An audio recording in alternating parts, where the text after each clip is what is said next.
So yeah, my name is John Dindia, and I own Lakeview Hill Farm with my wife Bailey Sam.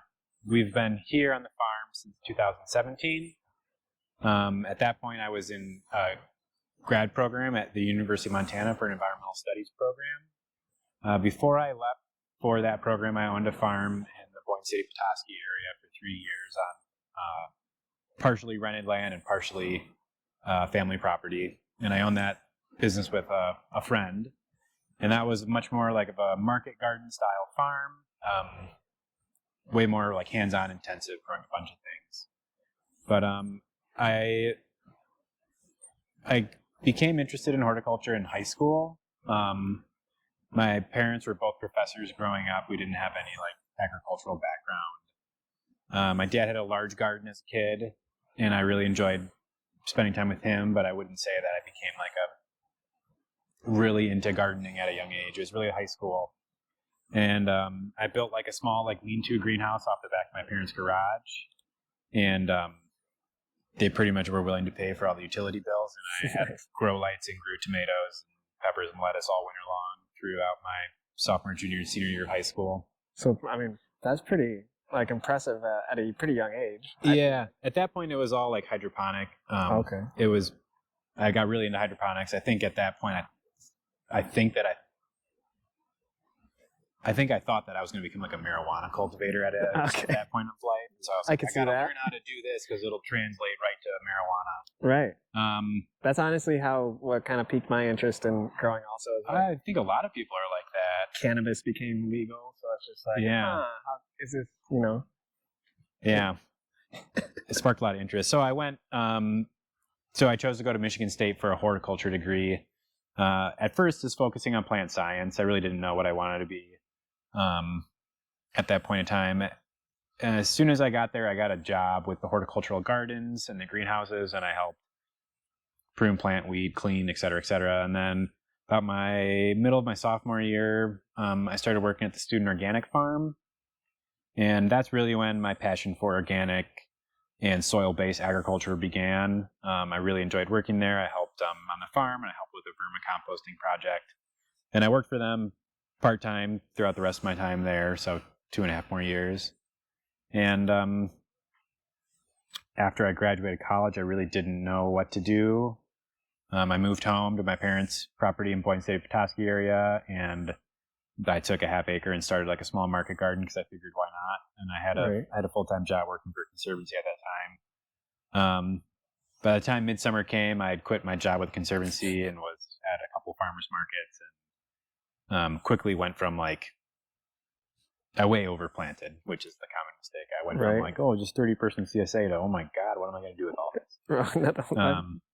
I guess that's better than the opposite, not having enough to supply those 30 people. Definitely. And so it's kind of the story essentially has just like steamrolled since then into what it is today. Progressively got bigger and bigger. Yeah. And what are you guys at now? We own 63 acres in Leelanau County.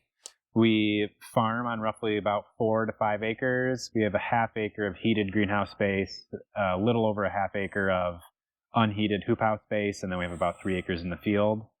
We are also planting about a half acre of flowers at our new property at the schoolhouse market, and planning to add perennial flower plantings down there as we grow. Vegetables have kind of maintained themselves where they are. We have 6, so with the half acre of heated greenhouse space, it's 6 5,000 square foot greenhouses. They're all heated, but not necessarily heated throughout the entire winter. Some of them are completely unheated in the winter. Most of them are just heated to keep the plants from freezing. And then we have one greenhouse where we grow all of like our microgreens and other heated crops through the winter, and that one's heated. We employ about,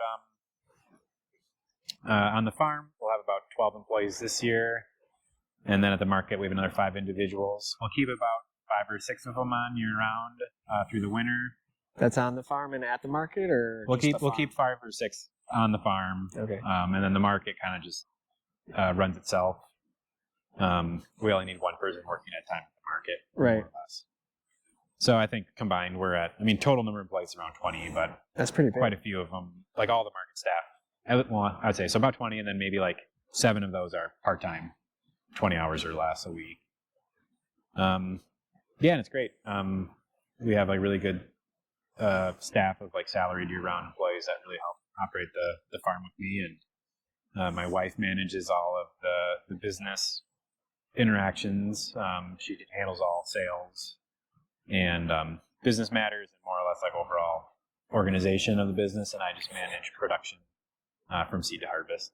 Yeah, that's probably a good idea, huh? It works out really well. It's nice when people kind of fall into roles like that. Yeah, we got really lucky. Bailey was the one, my wife, who stated that she wanted to start a farm with me. I was pretty hesitant at first.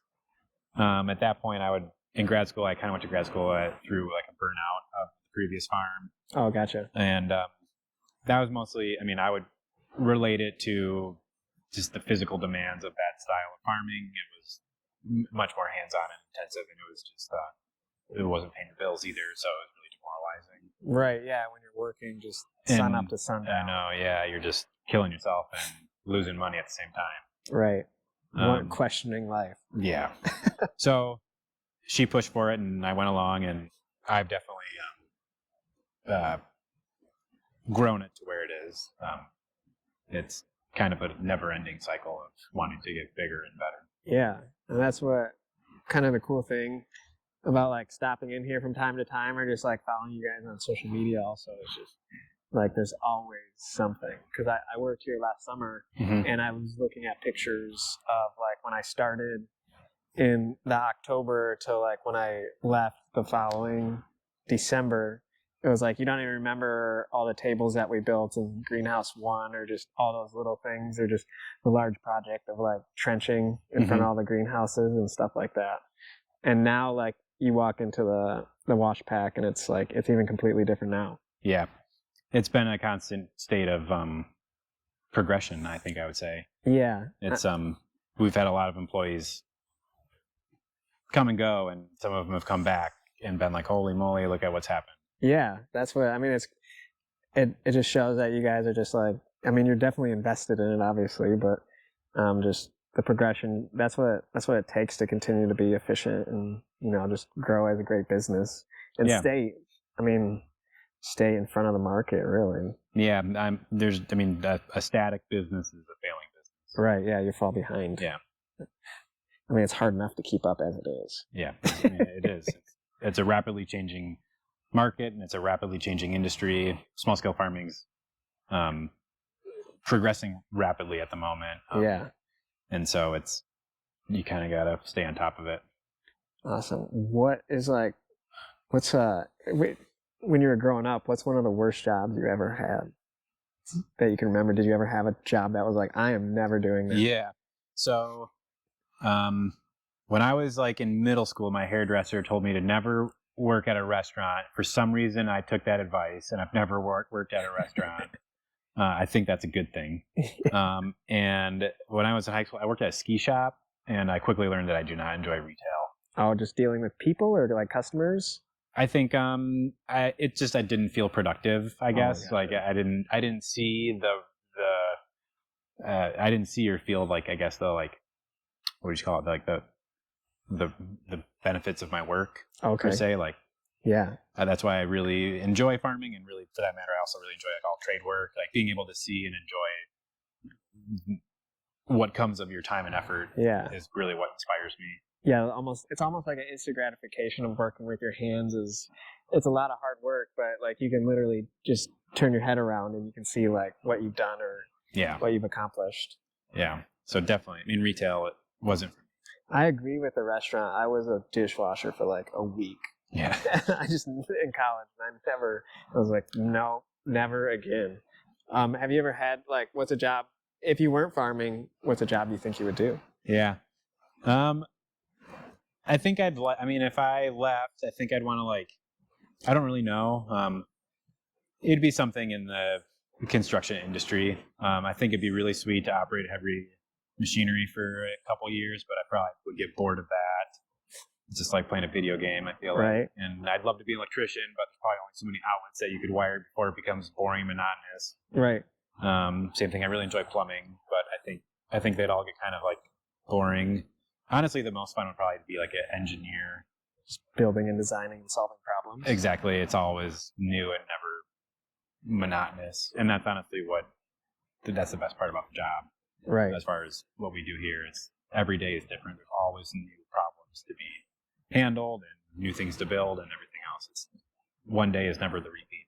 Yeah. So kind of like building on that, what would you like to maybe teach people about like the farm or like modern farming and like what you do, or maybe what, a big misconception that you kind of run into a lot about what you guys do here? That's a good question. The biggest thing I think that I'd want to communicate to people is just how much work it is and how little profit comes with that. I think a lot of people look at our prices and go, geez, they must be rich, or who knows what. I mean, I get it when the market alternative is much cheaper. Right. Some people can only afford what they can afford. And obviously I don't put blame on people for not being able to afford produce. But, if you're willing to spend the money, it's like, it takes a lot of work and nobody's getting rich here. And we're all doing it because we believe it's the right thing to do. And we think it's a service to our community. Yeah, it's like, so what's the why behind like the farm and what you do? In so many ways, I often say, if I don't, who will? Okay. And that's not a great reasoning, but I think it's what keeps me going. I mean, I think that what we're doing is like a public service. Right. And if I don't, who will? I guess. Yeah. Well, that's a good reason. If it gets you up in the morning and it makes you, you've obviously built quite the operation off of that. Yeah. That feeling. I mean, I really enjoy the work, which is enough to keep me going as it is. But having interactions with our customers and community members who really show appreciation and gratitude for what we do and support us with their dollars is definitely what keeps us going, and definitely keeps a lot of the staff going. So, yeah, knowing that people appreciate what we do is really like morally motivating. Yeah, I get that. When we would go to the market, I mean, I feel like you work so hard during the week, and then like you go to the market, and then going into the market, you're kind of questioning what you've been doing all week, and then you get there and it's just like a big boost of energy from all the customers because they're always so happy and always so appreciative. Yeah. Of like, thank you, or this is the best, or all the comments that you get, and you leave there, you're pretty excited, and it almost gets you through to the next market. Yeah, I mean, when customers show appreciation, it really feels good. Yeah, I always wish, like, you can't make a living giving away vegetables, but that feeling that you get from that appreciation is definitely worth it. Yeah. It's better than the money almost. Oh yeah. For me, at least, it was. What are, like, in the next year or so, what's something that you're pretty excited about happening? I mean, our business is always, I mean, as we've kind of been talking about, it's always changing. It's rapidly changing. We're growing as a business, and we have we have the best team that we've ever had, and that's really exciting.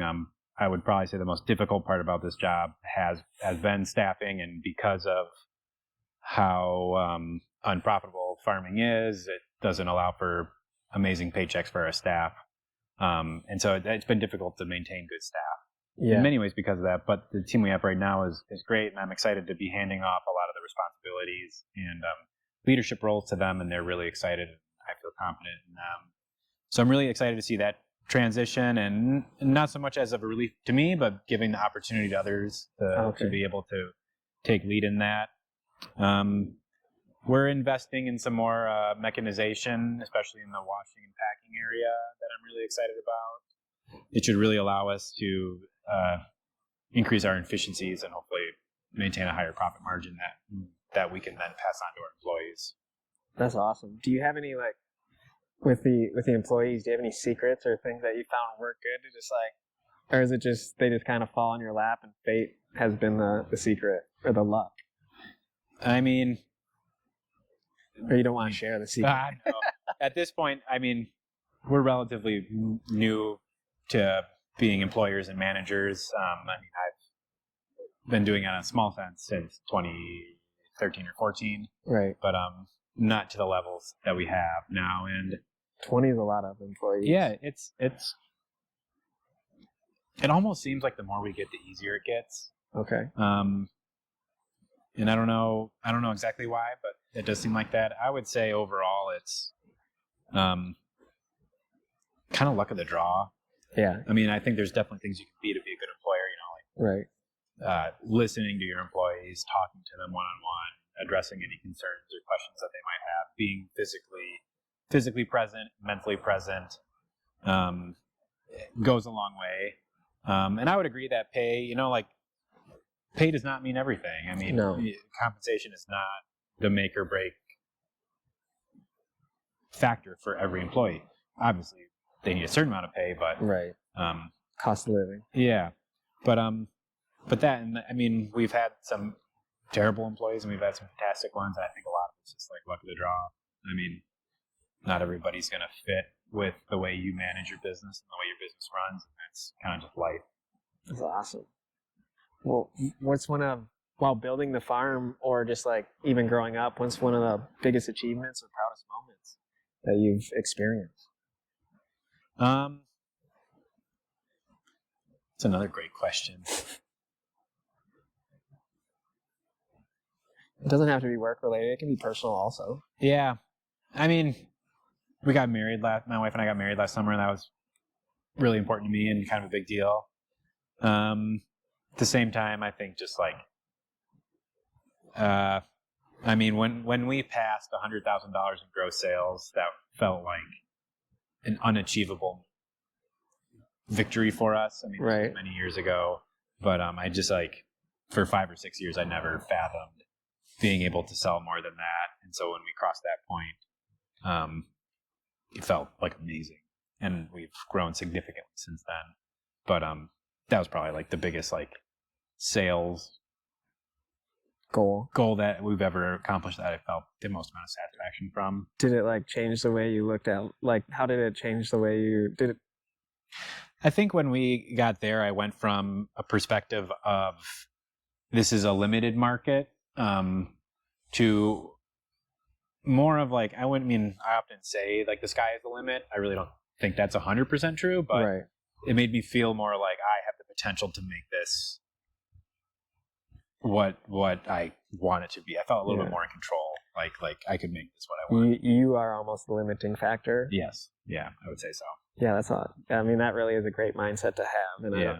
I think more people need it to see what they For are sure. capable of achieving. Opening the market would also be probably the second biggest achievement for us as well. Yeah, that was.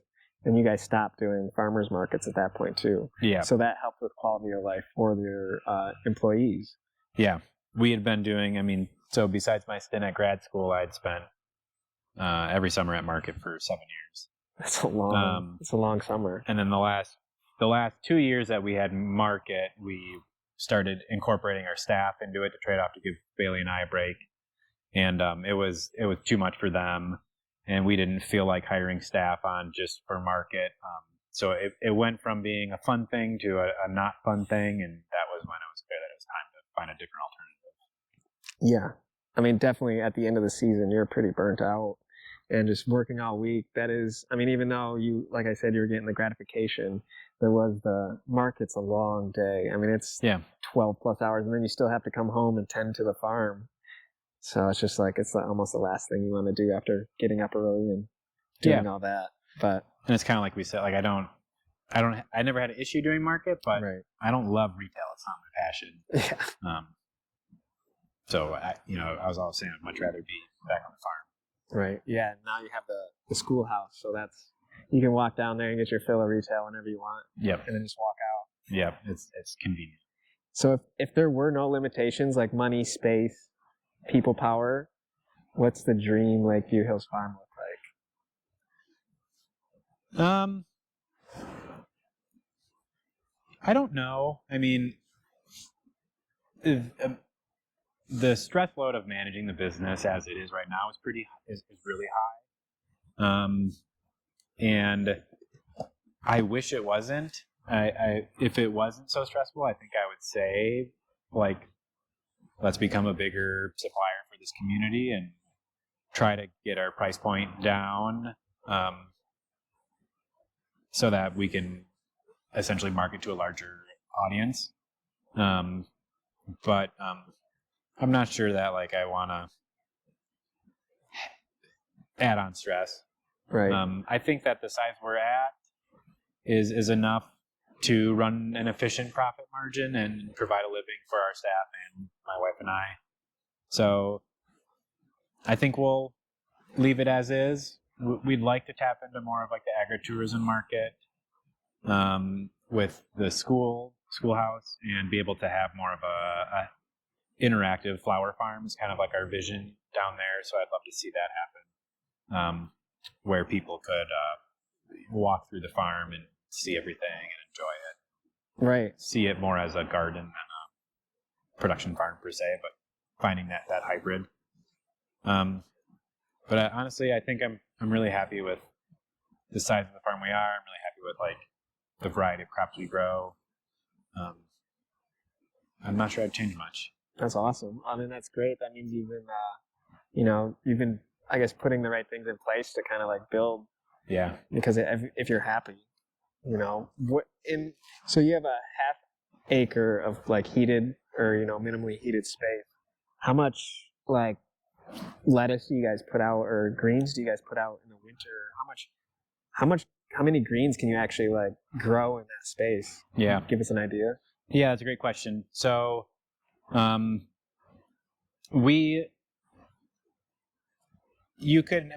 a 5,000 square feet, we can pull off around in the ballpark of 2,500 pounds of lettuce. So it's about like a half pound per square foot, maybe potentially slightly more. But we usually fill about 3 tunnels of Salanova in the winter, and then we also grow spinach, baby kale, arugula.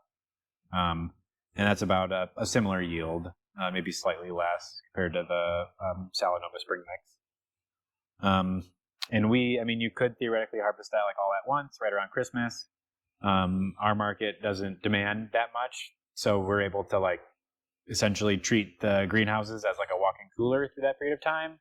In our climate, the temperature is cold enough and our light is low enough that the greens more or less go dormant and stay very crisp and nice, but they don't really grow. So if you can get it to maturity around Thanksgiving, it'll kind of hold pretty much through Valentine's Day, and then after that, stuff starts to pick up and start growing again. Yeah, that is kind of like a secret. It's pretty incredible that a lot of people don't understand that you can grow, like a full house of lettuce, and you walk in here and it's just a carpet of lettuce, and you're just like, wow, that's amazing.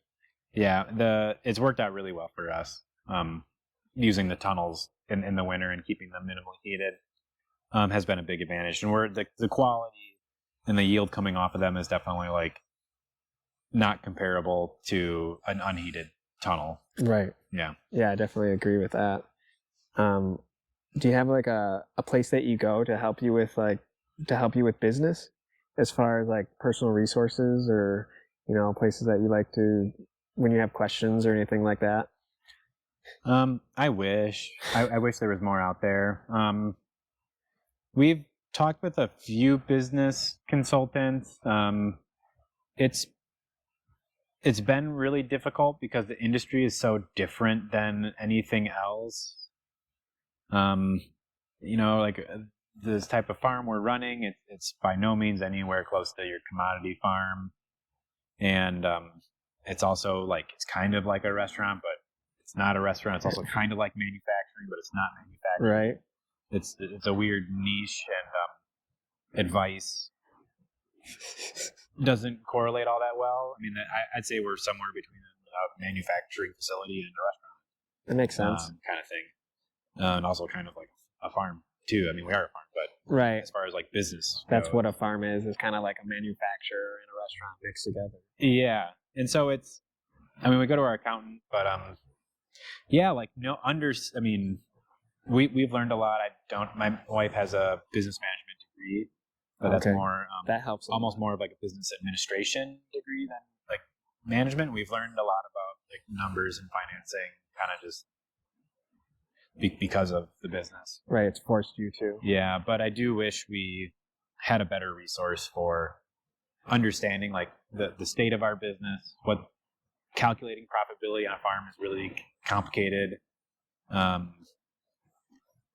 It has been very complicated because we've been putting in so much of our profits have gone right back reinvested in the business, so it's really hard to actually calculate like what our net profit would be if we weren't investing back into the business. So I wish we had someone who could help us dive into that more and get a better understanding of where we're at, where we could be, and what's maybe, what we should be looking to invest in or problem solve on. But yeah, besides that, we haven't really found many people. So, what is your special thing that you contribute to the farm? I'm the visionary. Yeah. Bailey is really good at like dealing with the present, being like, this is a problem we have right now. This is how we're going to fix it. My brain is always like thinking about the next day, the next month, the next year, the next 5 years. Next big thing.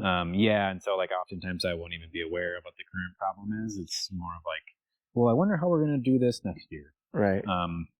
So I would say that I think Billy would agree, like I'm the visionary and she's like the problem solver and the day-to-day handler of things. That's great. Yeah, it really works out well. You need to be reeled back in. Yeah. Hey, John, come back. Yeah. We're still here. Reel me in. Yeah. Do you have any like quotes or sayings or things that you live by when things get hard, or just ways that you choose to live your life? I mean, a few, I guess. Definitely one day at a time. When things get stressful, just one day at a time. I'm really working hard to be more like accepting of the way it is. Okay. Farming, I mean, it's one of those things like we're not a manufacturing plant, like not all variables are controllable. Right. I cannot control the weather. I cannot control. That can be frustrating. I cannot control sometimes how nutrients are biodigested by bacteria in the soil and made plant available. I mean, that's one of a blessing and a curse of organic farming. Like, it's not hydroponics. We can't precisely dose the plants the way we want. We have to work with the soil. We have to work with other living organisms. And so just trying to roll with it, I guess, is one of the things I'm trying to really work on. And I keep reminding myself about, at first it was like, when we started a business, it was, and I think a lot of businesses are like this, it's so fragile.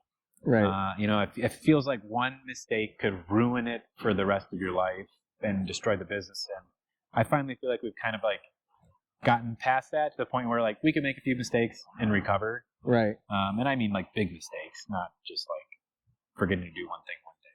Right. But so that has helped. Growing the business has been a relief, I guess. Like I used to think that I wanted to just be like a solopreneur. When Bailey and I wrote our original business plan, it was two of us. There were no employees because we thought, why would we have employees when we can just do it ourselves? Right. And many people do still follow that tactic, but it's also like nice to not have to do everything every single day. It's nice to be able to like have people that you can count on to help share that load, because it just makes life easier and more enjoyable. And vacations are nice. Yeah, more forgiving when life happens. Or even more eyes on something that you might have walked by, and then the next person walks by and, hey, did you notice this? Yeah.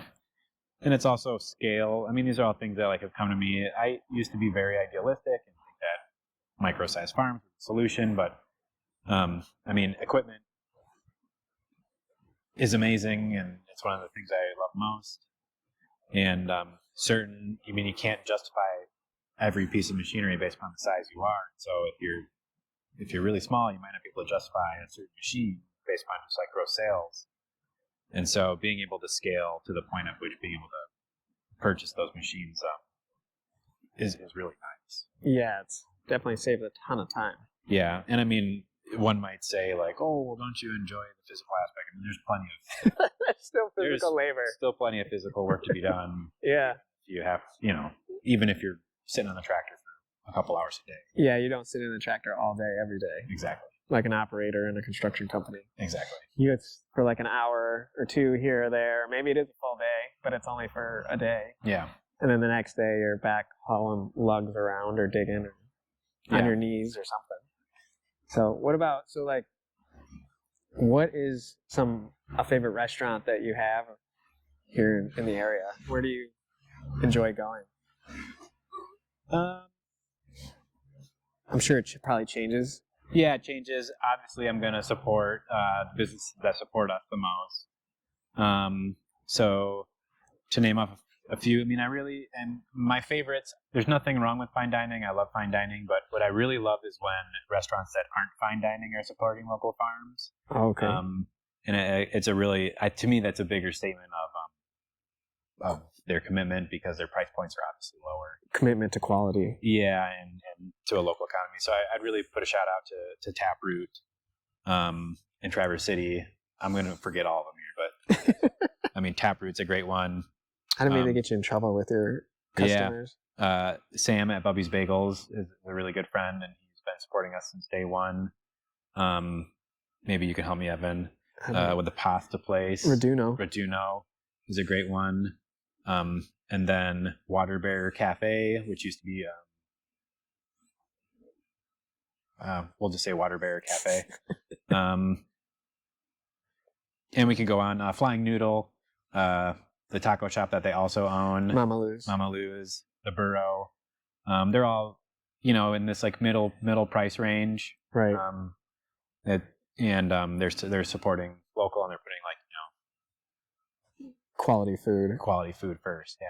That's awesome. Yeah, I mean, that's kind of like when I travel or go around, I always try to stop at these places that I don't want to stop at a chain, because they're still getting their supplies from Gordon Foods, and I mean, I feel like Gordon Foods is Gordon Foods kind of wherever. Yeah. And it has its place, but that's what really sets the restaurants or the cooking apart.